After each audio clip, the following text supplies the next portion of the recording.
We have questions from viewers in Lake Wilson, Albert Lee, and elsewhere about the buffer bills and progress on buffer legislation. Just by way of background, Representative Torkelson has been heavily involved in this and has made some appearances on our program and has kind of given us some of that background, but I understand there are bills pending. Our viewers are concerned. Some want to see more payments for farmers for land taken. Others are concerned about getting the buffers in place for environmental reasons.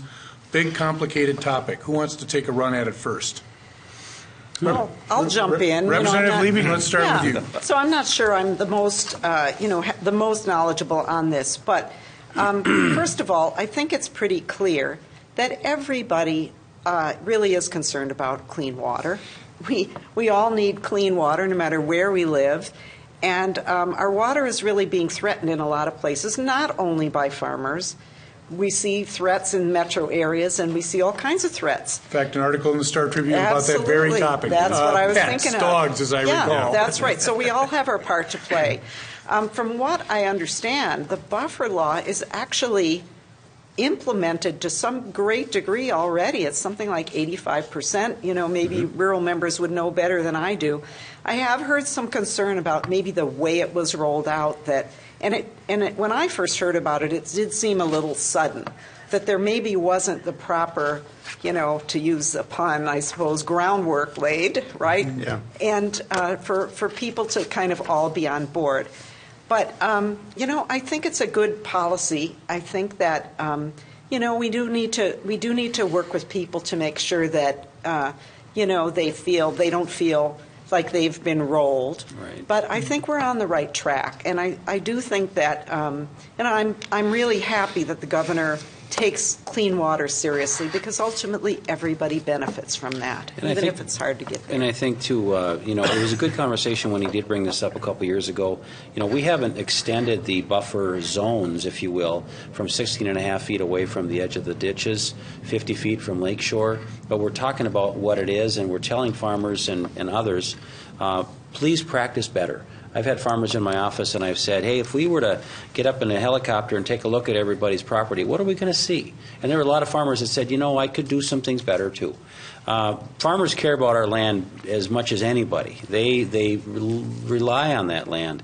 They want clean water as much as anybody. So I do think, though, that Representative Liebling is right. We rolled it out. We kind of hit the ditch. I'll use my little one, too. We kind of hit the ditch, didn't get it out as good as we could have, and now our counties are saying, well, who's going to penalize it? Who's going to police this? Our county commissioners don't want to get into that game either. So there's still some things to tweak through. There's still some, who's going to patrol it and where's the money going to come from, but it's a huge land grab. A lot of our farmers have ditches that roll up, and there's no way that the water is going to get in off their crops through this. So we're just really concerned that we don't want to take this expensive land away from them to farm and make money on when their acres are very high priced with property taxes. So it's a real balancing act. We're pretty sensitive to this, but it is moving forward. We got more to do on this thing. Yes, actually, that's also in the bill that I'm overseeing right now, and Senator Westrom has a lot of interest in this, and he's been working very hard with this. One would think that it's in the ag bill, but it's not.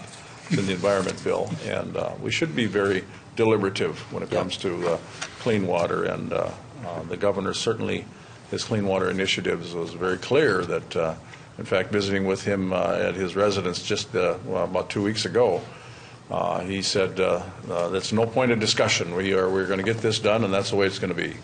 But we still have a ways to go. We have counties, and there's always a discussion: who does the enforcement part?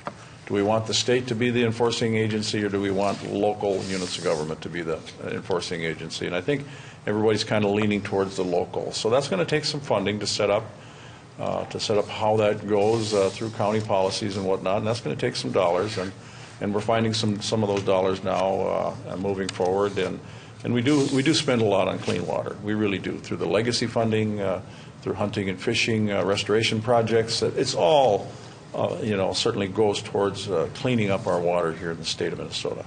And it's interesting, I've had a few experts come in and testify over the years, and I said, really, truly, tell me how the big rivers are doing right now. How are they doing compared to in the 80s and in the early 90s? And they said, much, much better. the rivers are looking much better. But they always say we can do much better. We can do much better, even with what we're doing now. So it's just a balance to find out, where do we, how much do we spend on that? Do we use those resources all on buffer, strips when we're talking about emergency beds and other things and dealing with the senior population? So we have to find a balance. But people need to understand we're doing a pretty fine job, I think, of cleaning up our water. And this 50-foot, as the representative said, has been around for a while. And some of the counties, they are 70 and 80% completed. But it's just getting over that final piece.